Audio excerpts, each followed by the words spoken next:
In this episode, we look at the problems of legal highs in society. As the popularity of these drugs grow, we ask, how dangerous are they, and should we legalise traditional drugs to solve the problem? We've basically handed over the whole of the drugs trade to criminal gangs. The current system isn't working. But what drugs do we regulate, and who are the people responsible for making these decisions? It's very difficult for government to act quickly. They should have acted 2 years ago, that's the point.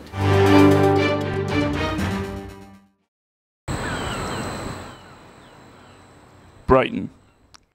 It's here where I hope to find out if regulating the sale and creation of traditional drugs is the answer to the legal high problem. Between the period of 2009 to 2011, the amount of people who had died from using legal highs rose by over 300% in the UK. Brighton was at the forefront of this, boasting more authorised sellers of these drugs in the city and neighbouring areas than anywhere else in the country. The city is renowned for its drug culture. Brighton made history of a different kind when it elected Caroline Lucas as the country's first ever Green MP. One of her biggest challenges has been to try and solve the city's issues with drugs. I think that the existence of those shops where people don't really know what they're buying is a stronger argument actually for saying that it should be regulated. If you had a regulated market, then you could be absolutely sure about what you were taking, that it would be properly labelled and properly prescribed, if you like, in a much safer environment than just being able to go down one of the roads here in Brighton and just being able to pick up something that you don't even know what it is. It may be the case, I think, that with some of those other drugs, if you were to have a regulated system, you might well be able to reduce the harms associated with drug addiction and drug abuse more effectively than by trying the prohibition route. Whether drugs such as heroin and cocaine should be legalised is one of, if not the most controversial part of any potential regulation.